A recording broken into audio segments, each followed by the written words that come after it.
124, 355.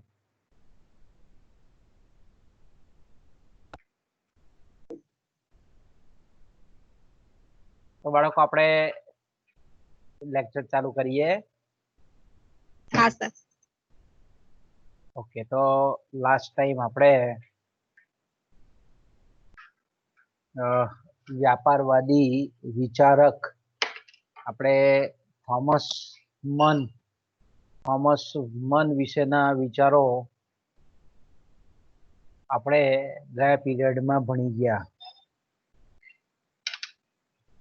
અને આપણે જે આપણો ટોપિક ચાલુ કરેલો હતો એ હતો વ્યાપારવાદના નીતિ વિષયક મંતવ્યો.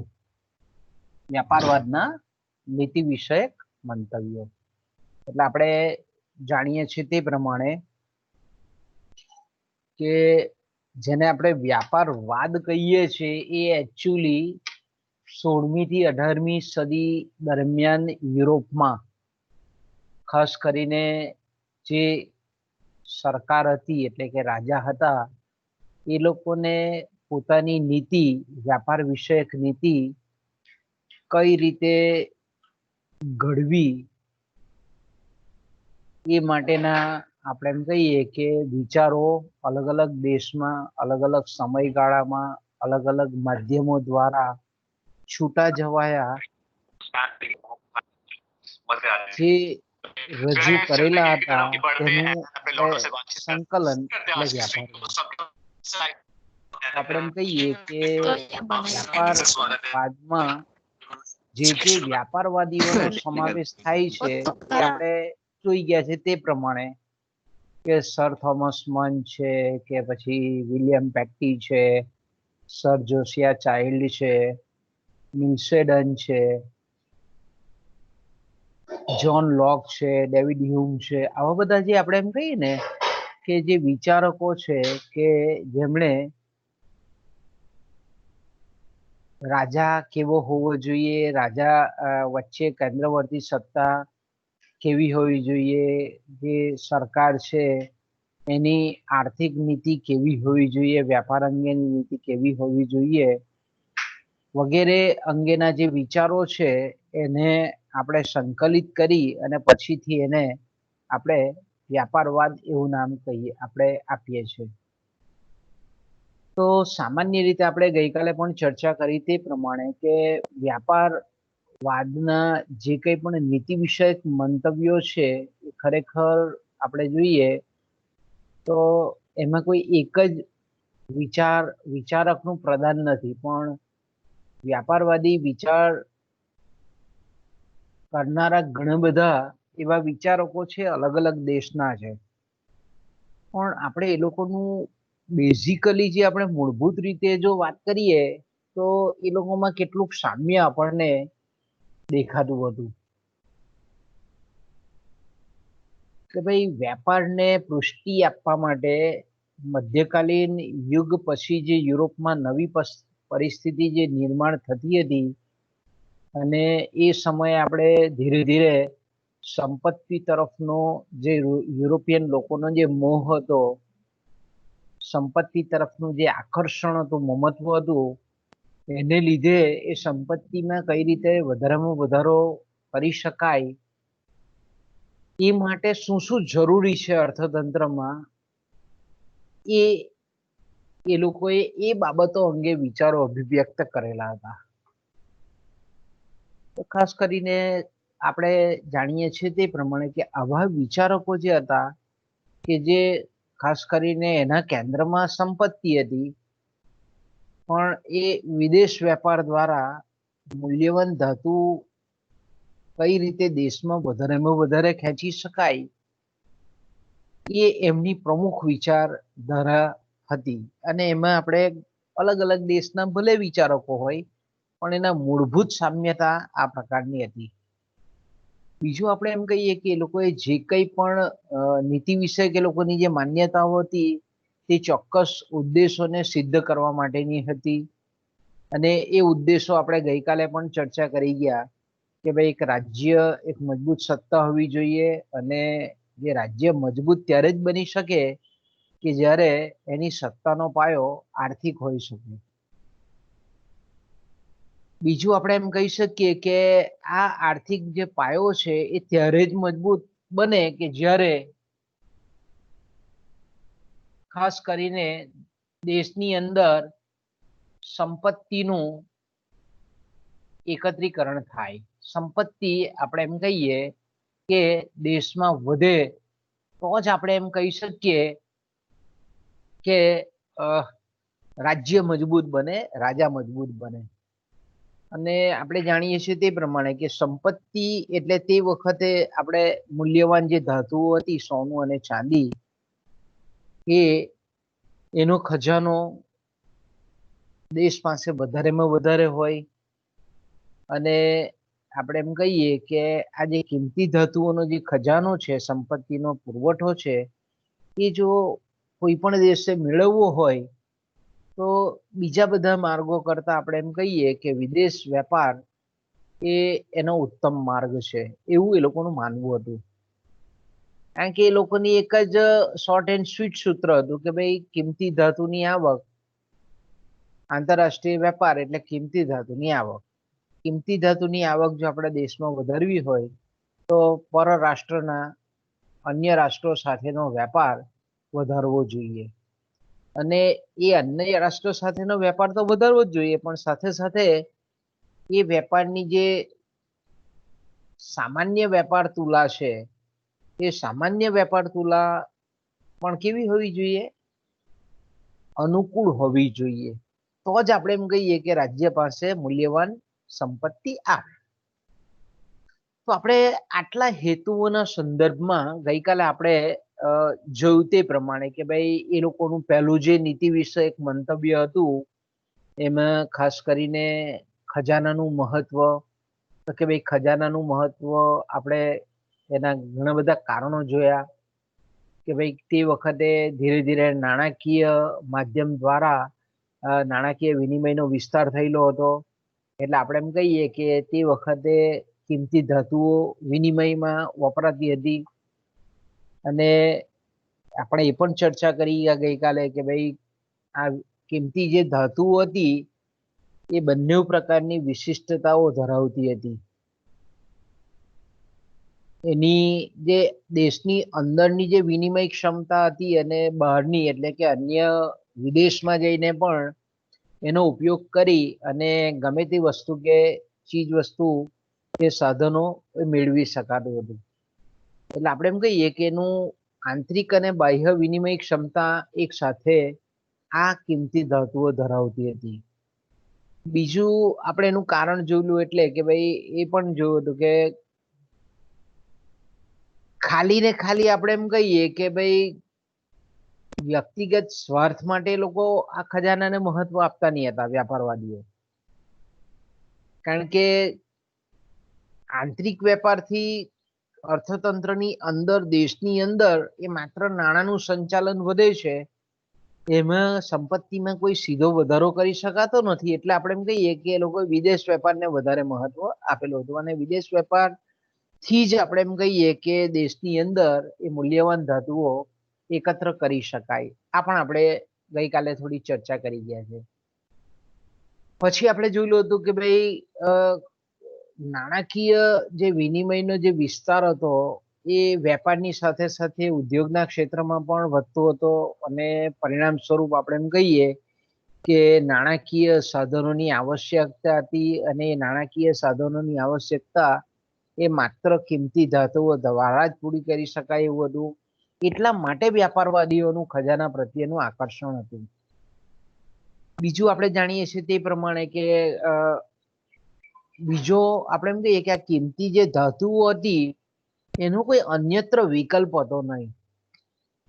કારણ કે આપણે જાણીએ છીએ તે પ્રમાણે કે બીજી જે પહેલા આપણે જોઈએ મધ્યકાલીન યુગમાં તો વસ્તી વિનિમય પ્રથા કંઈક અંશે હતી.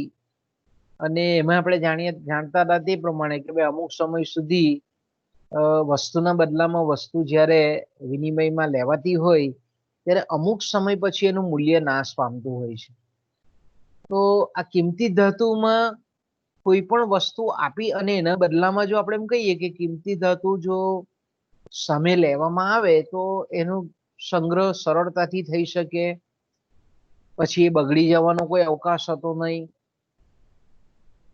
બીજું આપણે એમ કહીએ કે એ કિંમતી ધાતુઓનું જે મૂલ્ય છે એટલે કે ખરીદ શક્તિ છે એ ખરીદ શક્તિ પણ જળવાઈ રહેતી હતી, કારણ કે કુલ જથ્થામાં જે સીમાંત વધારો જે છે તે કેવો હતો? ઓછો હતો. પરિણામે આપણે એમ કહીએ કે એનું મૂલ્ય પણ જળવાતું હતું. આ પણ એક કારણ આપણે ગઈકાલે જોયું.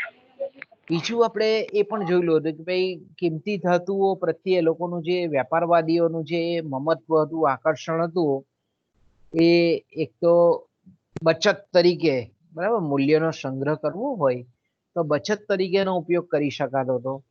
બીજું આપણે જાણીએ છીએ તે પ્રમાણે કે એ કિંમતી ધાતુઓ દ્વારા ચીજ વસ્તુઓ અને સેવાઓની આપ-લે કરી શકાતી હતી.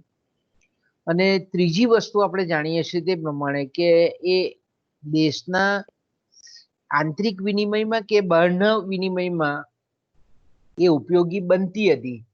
તો એને લીધે આપણે એમ કહીએ કે લોકો એવું વિચારવા માંડ્યા તે વખતે તત્કાલીન સમયમાં યુરોપમાં કે આપણે જે કંઈ પણ આર્થિક પ્રવૃત્તિ કરીએ છીએ અને બદલામાં જે કંઈ પણ મેળવીએ છીએ એનું બેસ્ટ રોકાણ, સારામાં સારું જો રોકાણનું કોઈ સાધન હોય તો આ કિંમતી ધાતુઓ સિવાય કોઈ જ નથી.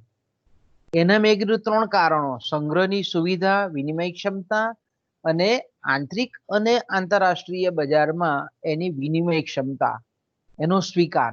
એટલા માટે આપણે એમ કહીએ કે બચત માટેનું સારામાં સારું આ સાધન એ કિંમતી ધાતુ હતી, સોનું અને ચાંદી હતું.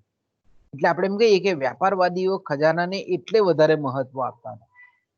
એટલે નીતિ વિષયક મંતવ્યમાં શું હતું કે ભાઈ દેશે મૂલ્યવાન ધાતુનો ખજાનો એકત્ર કરવો, આ મૂળ એ લોકોનું નીતિ વિષયક મંતવ્ય. પણ એ આપણે એમ કહીએ કે મૂલ્યવાન ધાતુનો ખજાનો શા માટે એકત્ર કરવો જોઈએ એના માટેના પેટા કારણો છે. કે કિંમતી ધાતુ અન્ય કરતા એ સરસાઈ ભોગવતી હતી, વ્યાપાર વધેલો હતો, નાણાકીય સાધનો તરીકે આ ધાતુઓ કામ કરતી હતી, બચત માટેના બીજા કોઈ વિકલ્પ હતા નહીં. અત્યારે તો આપણે જોઈએ છે કે 1760 આપણી પાસે જે બચત છે, વધારાના પૈસા છે, એને આપણે ઘણી બધી જગ્યાએ રોકી શકીએ. તે વખતે એવી સુવિધા હતી નહીં. માત્ર ને માત્ર જેને આપણે સેફ અને સિક્યોર કહીએ એ કિંમતી ધાતુઓમાં જ બચત કરવામાં વધારે સારું હતું, વધારે અનુકૂળતા હતું. અત્યારે તો આપણે કહી શકીએ કે ભાઈ આપણી પાસે બચત હોય તો આપણે કોઈ કંપનીના શેર પણ લઈ શકીએ, બેંકમાં જઈને બચત ખાતામાં પણ મૂકી શકીએ, બેંકમાં જઈને આપણે ફિક્સ ડિપોઝિટ ખાતામાં પણ મૂકી શકીએ, પોસ્ટમાં પણ મૂકી શકીએ, સરકારની કોઈ જામીનગીરીમાં રોકાણ કરી શકીએ, સરકારના કોઈ બોન્ડમાં રોકાણ કરી શકીએ, ખાનગી કંપનીઓના બોન્ડમાં રોકી શકીએ, LICમાં રોકી શકાય, ઇન્સ્યોરન્સ કંપનીમાં રોકી શકાય. તે વખતે આવું કોઈ વિકલ્પ હતા નહીં. માત્ર ને માત્ર જો બચત કરવી હોય તો એ કિંમતી ધાતુઓમાં જ કરવી એ વધારે યોગ્ય હતી, કારણ કે સંગ્રહની સુવિધાથી બગડતી નહીં હતી, આંતરિક અને આંતરરાષ્ટ્રીય બજારમાં એના દ્વારા ચીજ વસ્તુ અને સેવાઓ ખરીદી શકાતું હતું. અને ત્રીજી વસ્તુ આપણે એમ કહીએ કે એની જે ખરીદ શક્તિ હતી, એટલે કે કિંમતી ધાતુનું જે મૂલ્ય હતું તે કમ્પેરેટિવલી જળવાઈ રહેતું હતું. એમાં કોઈ જાતનો ઘસારો લાગતો હતો નહીં.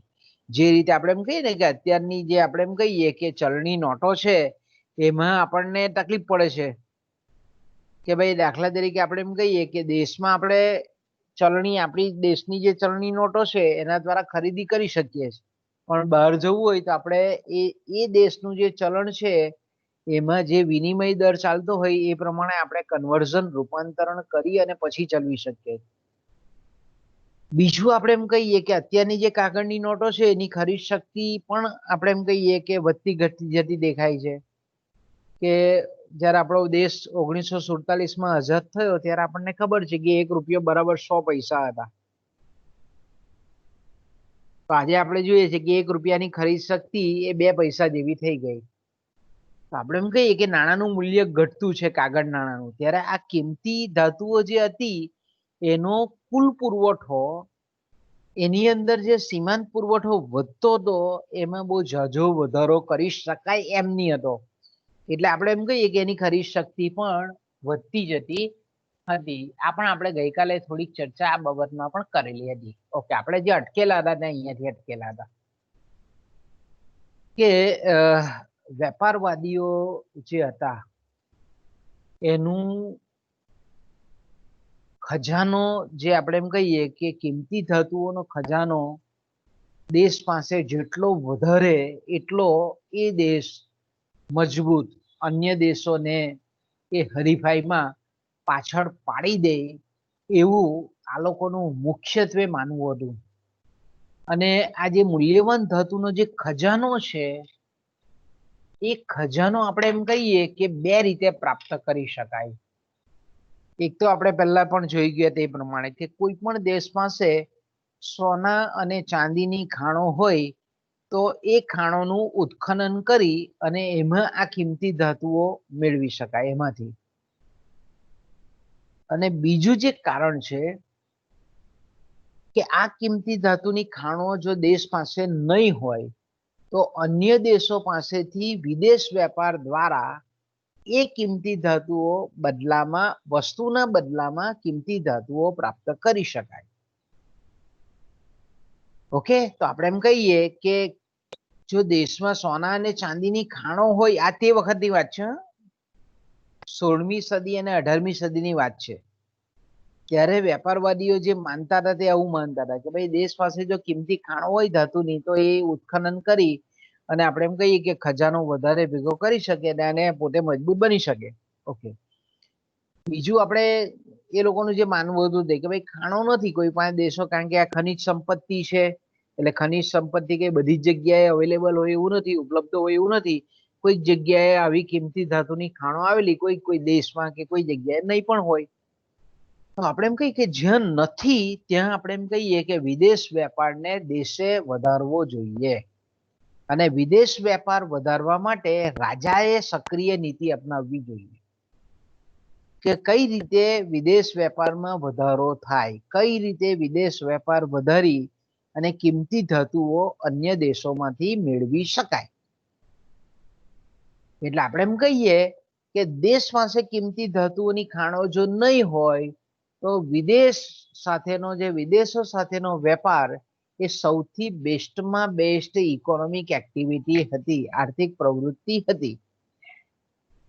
અને આપણે જાણીએ છીએ તે પ્રમાણે કે વ્યાપારવાદીઓ એવું પણ માનતા હતા કે જો વિદેશ વેપાર દ્વારા જો મૂલ્યવાન ધાતુનો ખજાનો વધારવો હોય તો એના માટે કોર વસ્તુ, જેને મુખ્ય વસ્તુ કહીએ ને આપણે, એ દેશનો વહાણવટો છે. કારણ કે વહાણવટા અથવા તો જળ, જે દરિયાઈ વ્યવહારમાં જે આપણે એમ કહીએ કે વહાણો વપરાતા હતા, એ વહાણોનો જો દેશની અંદર બનાવવામાં આવે, દેશના જ વહાણો દ્વારા આપણે એમ કહીએ કે વસ્તુઓને અન્ય દેશમાં મોકલવામાં આવે અને જો નાવિકોને આપણે એમ કહીએ કે ફેસિલિટી, સગવડો જો આપવામાં આવે તો આપણે એમ કહીએ કે વિદેશોમાં વસ્તુ ઓછા ખર્ચે મોકલી શકાય અને વસ્તુના બદલામાં કિંમતી ધાતુ એ વિદેશોમાંથી લાવી શકાય. એટલે આપણે એમ કહીએ કે આ બધી બાબતો પર રાજ્યએ પ્રોત્સાહન આપવું જોઈએ એવું એ લોકોનું માનવું. એટલે ઇન શોર્ટ આપણે એમ કહીએ કે વિદેશો સાથેનો જે વેપાર છે એ વિદેશો સાથેના વેપારમાં જેટલા પણ પરિબળો કામ કરતા હોય, જેટલા પણ પરિબળો અસર કરતા હોય એ બધા પરિબળો અંગે રાજ્યએ સક્રિય બનાવી અને પછી આંતરરાષ્ટ્રીય વેપાર, વિદેશ વેપાર વધે એવા પ્રયત્ન કરવા જોઈએ. અને અલ્ટિમેટલી એ લોકોનો ગોલ શું હતો? અલ્ટિમેટલી એ લોકોનો ધ્યેય શું હતો? કે વિદેશ વેપાર વધે એટલે કિંમતી ધાતુ વધે. દેશની અંદર આંતરરાષ્ટ્રીય વેપારને લીધે કિંમતી ધાતુના મૂલ્યવાન ખજાનામાં વધારો કરી શકાય. સીધે ને સાદું ગણિત આ હતું કે ભાઈ સંપત્તિ જો વધારવી હોય તો આંતરરાષ્ટ્રીય વેપાર વધારવો.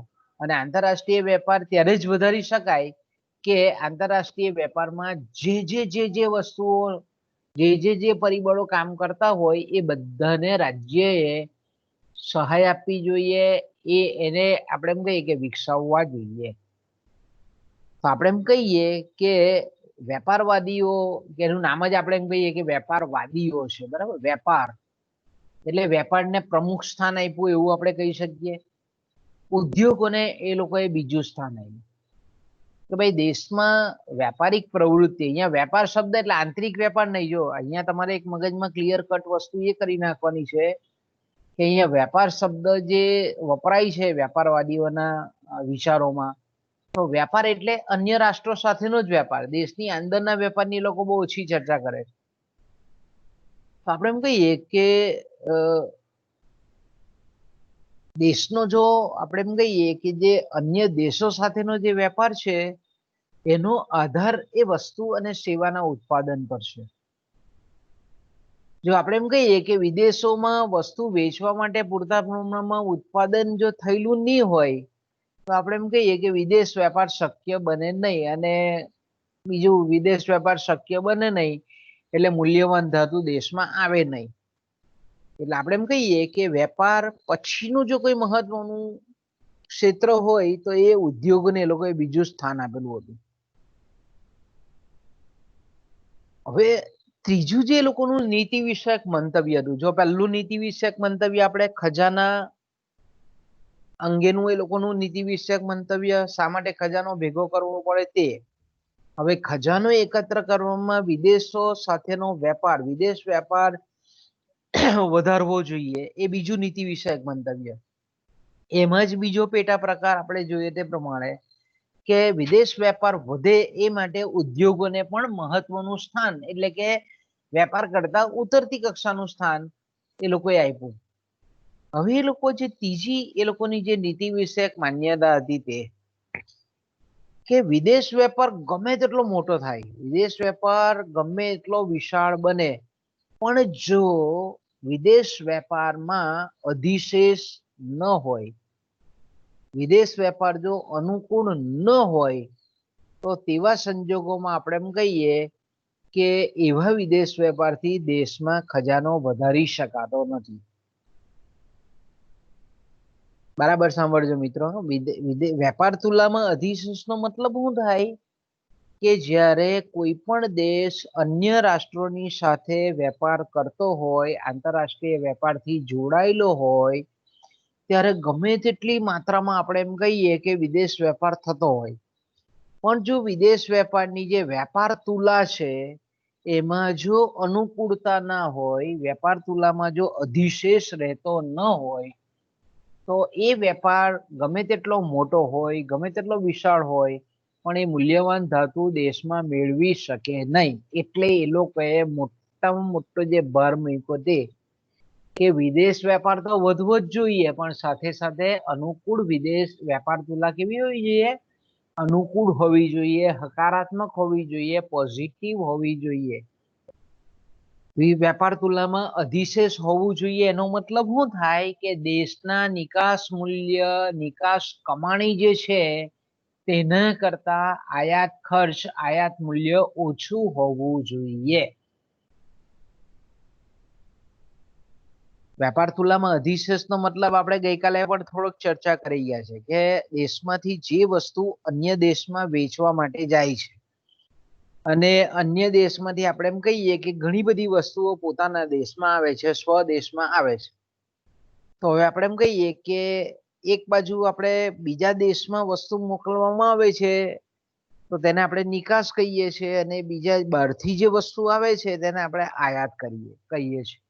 તો હવે નિકાસ અને આયાતનું પ્રમાણ એ રીતનું હોવું જોઈએ કે હંમેશા આયાત ખર્ચ કરતા નિકાસ કમાણી વધારે હોય. કારણ કે આયાત કરીએ એટલે આપણે શું કરીએ છીએ, વસ્તુ અન્ય દેશોની વસ્તુ મેળવીએ છીએ અને બદલામાં આપણે આપણા દેશનું ચલણ કે સોનું, તે વખતે સોનું હતું, એ સોનું અને ચાંદી આપીએ છીએ.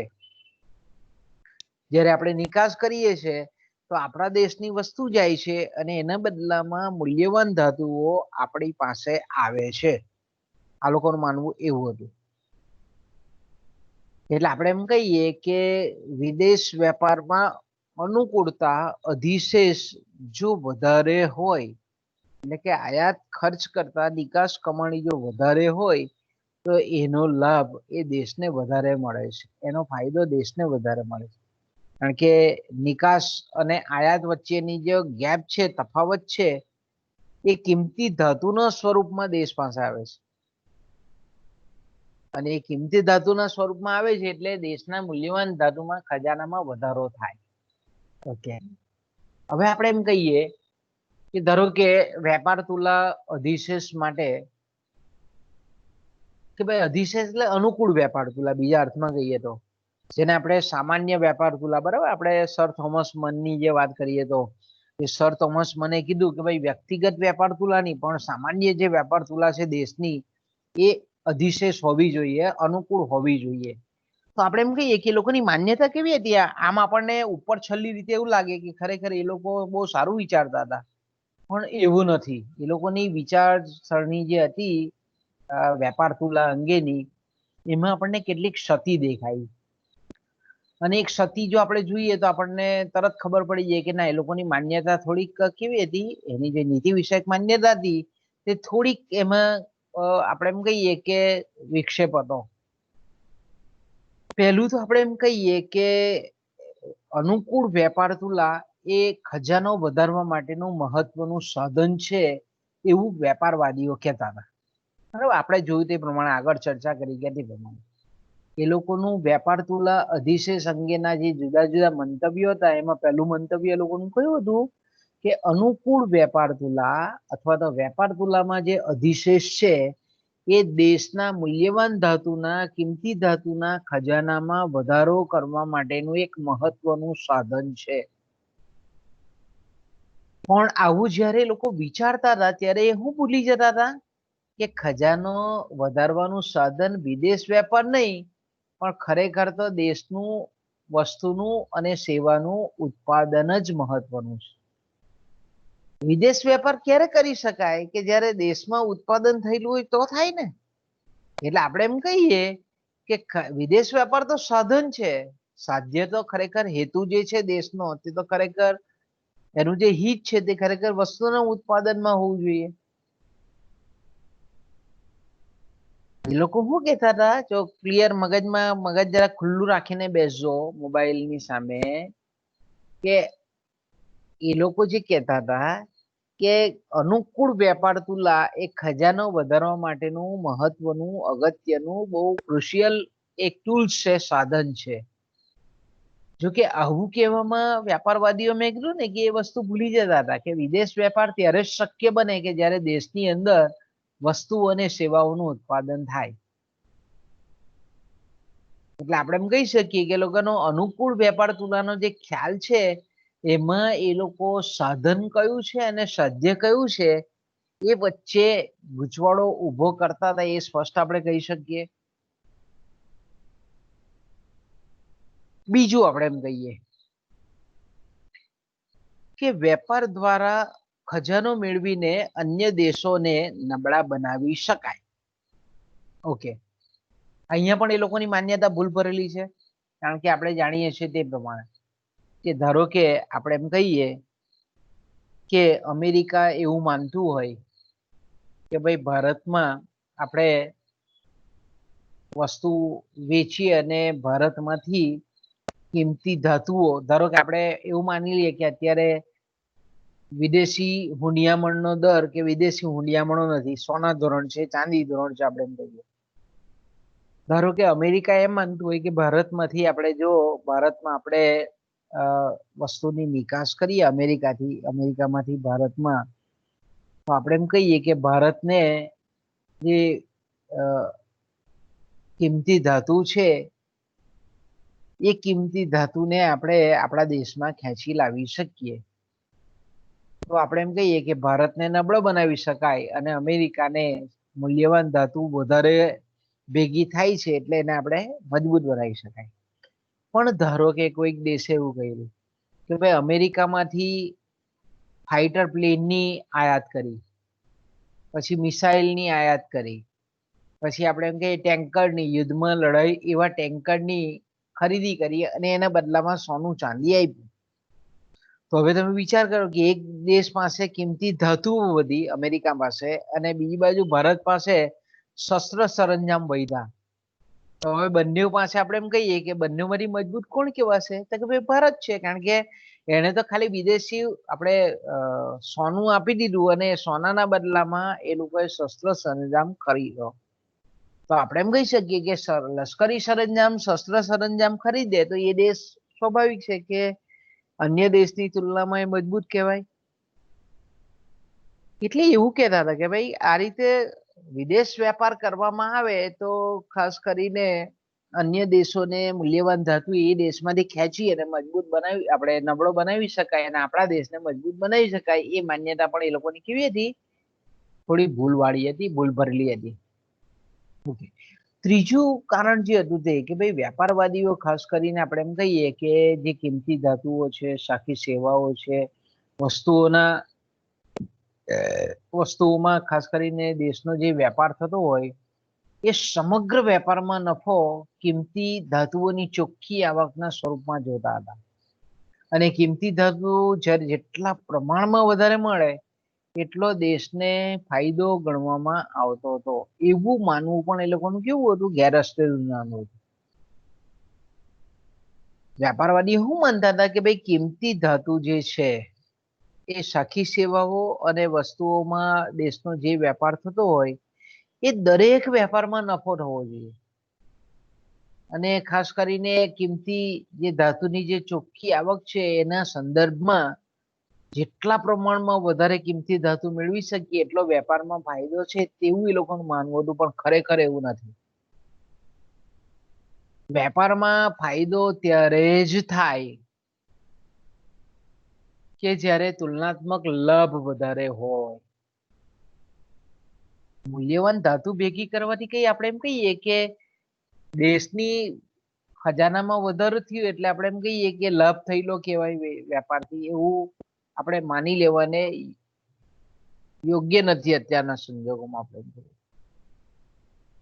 ઓકે, ચોથું જે લોકોનું આપણે એમ કહીએ કે મંતવ્ય હતું વેપાર તુલના અધિશેષ માટેનું, અને એ છે કિંમતી ધાતુઓના વધારાના કેટલાક વેપારવાદીઓ દેશના વેપારનો સૂચકાંક જોતા હતા. એટલે શું થાય? એનો મતલબ શું થાય? કેવું માનતા હતા કે વિદેશ વેપાર કરવાથી જો દેશની અંદર મૂલ્યવાન ધાતુનો ખજાનો વધે છે તો એનો મતલબ એવો કરતા હતા કે આંતરરાષ્ટ્રીય વેપારનો સૂચકાંક વધ્યો. અને આંતરરાષ્ટ્રીય વેપારનો સૂચકાંક વધ્યો એટલે ચોક્કસ રીતે આપણે એમ કહીએ કે આપણી વેપાર જે તુલા છે એમાં ચોક્કસ અનુકૂળતા સ્થપાશે. પણ એવું વાસ્તવમાં હોતું નથી. ઘણી વખત આપણે જોઈએ છે કે દેશનો આંતરરાષ્ટ્રીય વેપાર આપણને વધતો જતો હોય પણ એના બદલામાં આપણે એમ કહીએ કે મૂલ્યવાન ધાતુઓ કદાચ વધારે ન પણ આવતી હોય એવું પણ બને. એટલે આપણે એમ કહી શકીએ કે બધા જે 4 મંતવ્યો હતા એમાં જે બીજું મંતવ્ય છે એ લોકોનું વધારે માનવું હતું કે વિદેશ વેપાર દ્વારા આપણે એમ કહીએ કે અન્ય રાષ્ટ્રોને નબળા બનાવી શકાય છે, આવું એ લોકોનું માનવું હતું. ઓકે, હવે એમના ખાસ અગત્યના બીજા વિચારો છે. એ છે ખાસ કરીને મેં કીધું તેમ કે ઔદ્યોગિક અને વાણિજ્ય વિષયક નિયમનો. એટલે આપણે એમ કહીએ કે ભાઈ ઔદ્યોગિક અને વાણિજ્યને લગતા જે કંઈ પણ વિચારો છે એ બાબતમાં વ્યાપારવાદીઓ શું માનતા હતા? આપણે આગળ જોઈ ગયા તે પ્રમાણે કે વેપારને પહેલું સ્થાન આપતા હતા, ઉદ્યોગને બીજું સ્થાન આપતા હતા. ભલે આપણે એમ કહીએ કે ઉદ્યોગને એ લોકો બીજું સ્થાન આપતા હતા પણ ઉદ્યોગનું મહત્વ એ લોકોના ધ્યાનની બહાર હતું નહીં એવું આપણે માની શકાય નહીં. એ લોકો ઉદ્યોગને પણ માનતા હતા પણ પહેલું સ્થાન એના બદલે ઉદ્યોગને બદલે એ લોકોએ વેપારને આપેલું હતું. ઉદ્યોગની બાબતમાં આપણે એમ કહીએ કે સૈદ્ધાંતિક દ્રષ્ટિએ આપણને એવું લાગે કે ભાઈ વેપારવાદીઓએ ઉદ્યોગને ઓછું મહત્વ આપ્યું છે, પણ એટલું એ ચોક્કસ એ લોકોને ભાન હતું, જાગ્રત રીતે સભાન રીતે હતું કે ઉત્પાદન વધે તો જ વેપાર તુલામાં પુરાંત શક્ય બને. આંતરરાષ્ટ્રીય વેપારમાં અનુકૂળતા ત્યારે જ સ્થપાય કે જ્યારે ઉત્પાદન દેશની અંદર વધતું હોય અને આપણે એમ કહીએ કે એ ઔદ્યોગિક ઉત્પાદન વધારા દ્વારા જ આપણે એમ કહીએ કે વેપાર તુલાને અનુકૂળ બનાવી શકાય. તો એ માટે એ લોકો એવું કર્યું કે ભાઈ સરકારી જે કંઈ પણ નિયમો છે, નિયમનો છે, વૈયક્તિક નીતિઓ છે અને દેશ માટે આપણે એમ કહીએ કે વ્યાપક જે જીવન પ્રણાલી છે એ જીવન પ્રણાલી અંગે પોતાના વિચારો અભિવ્યક્ત કર્યા એ લોકોએ. ખાસ કરીને આપણે એમ કહીએ કે ઉત્પાદનમાં મહત્તમતા સિદ્ધ કરવા, મહત્તમ ઉત્પાદન કરવા, મહત્તમ કાર્યક્ષમતા સિદ્ધ કરવા અને ખાસ કરીને આપણે એમ કહીએ કે વેપારમાં અન્ય રાષ્ટ્રો કરતા પોતે વધારે વેપાર કરે છે એવી સરસાઈ ભોગવવા માટે આપણે એમ કહીએ કે વેપારવાદીઓએ કેટલાક સૂચનો કરેલા છે તે આપણે આ રીતના છે કે ભાઈ એક તો ખાસ કરીને વસ્તીમાં વધારો કરવો જોઈએ. જો એ લોકો કેવું માનતા હતા વ્યાપારવાદીઓ, વસ્તીમાં વધારો થવો જોઈએ. તો કે વસ્તીમાં વધારો થાય એટલે શું? તો કે એ લોકોની થિંકિંગ એવી હતી કે વસ્તી જો વધે તો જનસંખ્યા વધે, લોકોની સંખ્યા વધે અને લોકોની સંખ્યા જો વધે તો આપણે એમ કહીએ કે કાર્યક્ષમ અને કુશળ શ્રમિકો એ લોકોને મળી રહે. એ લોકોની માન્યતા કેવી હતી? વસ્તી કેમ વધારવા માનતા હતા કે ભાઈ વસ્તી જો વધે તો જનસંખ્યા વધે અને જનસંખ્યા વધે તો આપણે એમ કહીએ કે કારીગરો અને શ્રમિકો, કાર્યક્ષમ મજૂરો સરળતાથી મળી રહે. એ માટે એ લોકોએ તે વખતે આપણે જાણીએ છીએ તે પ્રમાણે કે 16મી થી 18મી સદી દરમિયાન જે લોકોની જે પોતાના દેશમાં વસાહતો સ્થાપવા માટેની જે કંઈ પણ વિચારધારા છે, અન્ય દેશોમાં જે કંઈ પણ લોકોને એ લોકોએ જે પ્રોત્સાહિત કરેલા છે કે ભાઈ ઇંગ્લેન્ડના નાગરિક, ખાસ કરીને આપણે ઇંગ્લેન્ડની વાત કરીએ તો ઇંગ્લેન્ડના નાગરિક બની શકે અને એના માટે બહારનો વ્યક્તિ કે બહારનો કારીગર કે બહારનો શ્રમિક જે ઇંગ્લેન્ડમાં જાય તો એને નાગરિકત્વ પણ મળી જાય, સિટીઝનશીપ જેને આપણે કહીએ છીએ તે પણ મળે. એ રીતના કાયદા ઘડાવવા જોઈએ એવું આ વ્યાપારવાદીઓ માનતા હતા. બીજું આપણે એ લોકો જે ખાસ કહેતા હતા તે પ્રમાણે કે ભાઈ અન્ય દેશોના જે વેપાર કરનાર જે પેઢીઓ છે અથવા તો બીજા દેશોની દ્રષ્ટિએ આપણે એમ કહીએ કે પોતાનો જે દેશ છે એ કઈ રીતે સરસાઈ પ્રાપ્ત કરી શકીએ, કઈ રીતે આપણે એમ કહીએ કે એનો વિકાસ એ અન્ય દેશો કરતા વધારે હોઈ શકે, વધારે થઈ શકે. તો એ લોકોએ એવું કીધું કે ભાઈ કુશળ જે કારીગરો છે અને અનુભવી ઉદ્યોગમાં અને વાણિજ્યમાં ખાસ કરીને અનુભવી અને કુશળ માણસો મળી રહે એટલા માટે શિક્ષણનો, શૈક્ષણિક સંસ્થાનો વિસ્તાર થવો જોઈએ, નવી સ્થપાવવી જોઈએ, સર્વ ધર્મ સમભાવ, દરેક ધર્મને એક જ નજરથી જોવા જોઈએ અને આપણે એમ કહીએ કે એક જ દ્રષ્ટિકોણથી જો જોવામાં આવે, સંભવ કેળવવામાં આવે તો આપણે એમ કહીએ કે એક સંસ્કારી નાગરિકો ઉભા થાય અને સંસ્કારી નાગરિકો આપણે જાણીએ તે પ્રમાણે કે સારું કાર્ય પણ કરી શકે, કાર્યક્ષમતા પૂર્વક કરી શકે, એ લોકોનું મૂળભૂત આ માનવું હતું. બીજું આપણે એમ કહીએ કે અન્ય દેશો કરતા વેપારની અંદર આંતરરાષ્ટ્રીય વેપારમાં કઈ રીતે સરસાઈ ભોગવી શકાય એ માટે ખાસ કરીને એ લોકોએ પહેલામાં તો કીધું તે પ્રમાણે કે ભાઈ અન્ય દેશના જે વસાહતીઓ છે એ લોકોને પણ પોતાના દેશમાં આવવા માટે છૂટ આપવી જોઈએ. એ જો છૂટ આપે તો આપણે એમ કહીએ કે કુશળ કારીગરો અને અનુભવી માણસો મળી રહે. પેલું એ લોકોનું કારણ એ હતું વસ્તી વધવી જોઈએ એવું માનતા હતા. બીજું આપણે એમ કહીએ કે જે પરસ્પરના જે દેવાઓ થતા હતા એ દેવાઓની પતાવટ માટે, દેવાઓની આપણે એમ કહીએ કે ચૂકવણી માટે ખાસ કરીને આપણે એમ કહીએ કે બિલ બજાર સ્થાપવું જોઈએ. એને આપણે બિલ બજાર ખાસ કરીને આપણા નાણાં બજારનું એક પ્રકારનું પેટા બજાર છે.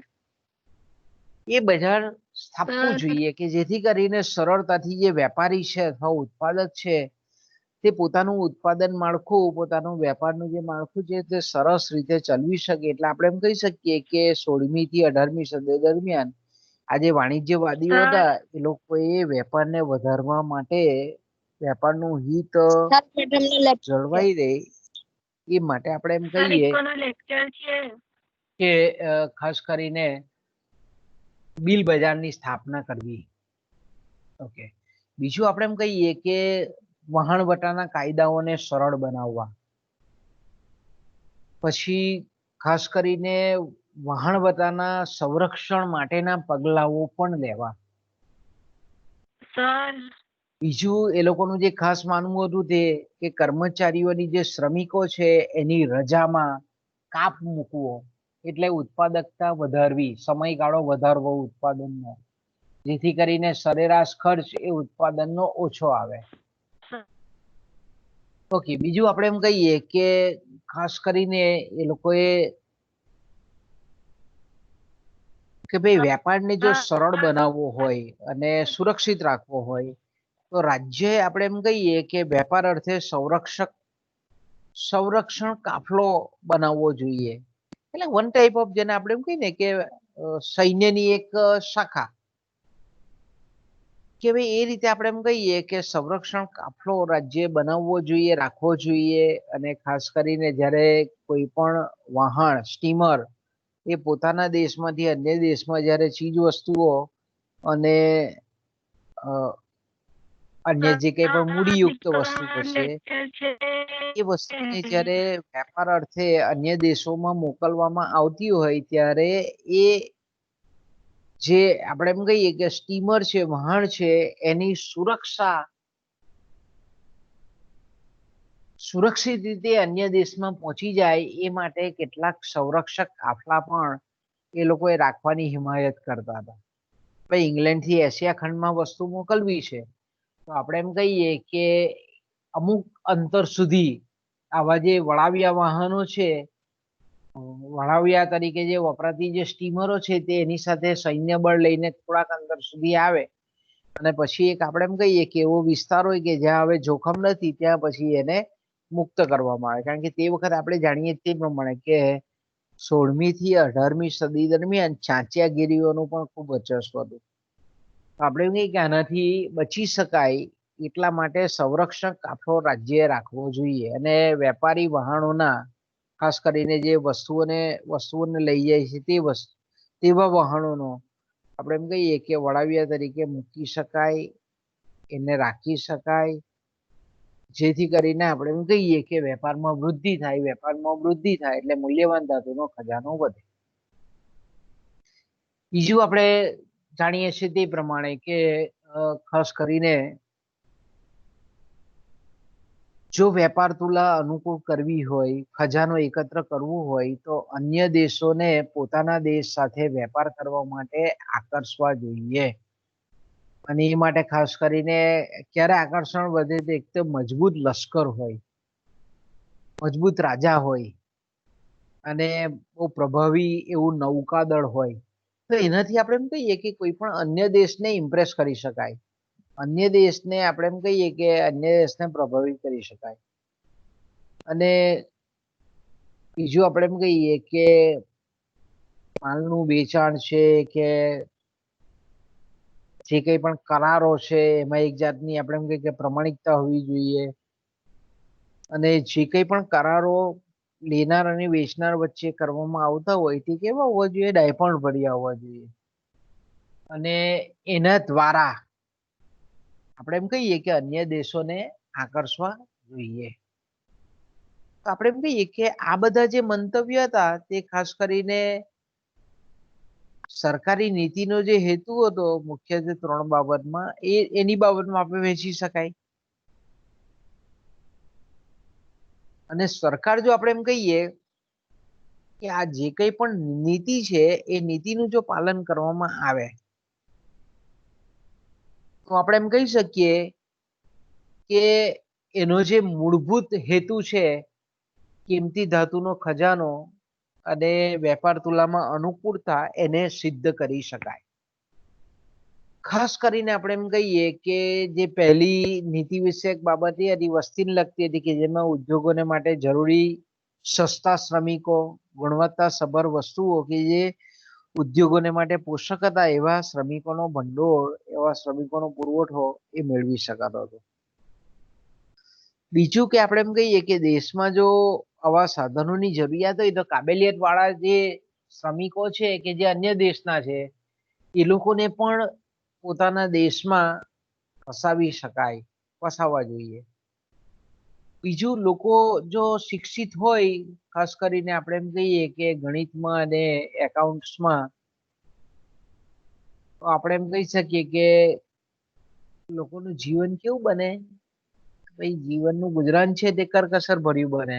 લોકો વિવેકપૂર્ણ રીતે આપણે એમ કહીએ કે વસ્તુઓની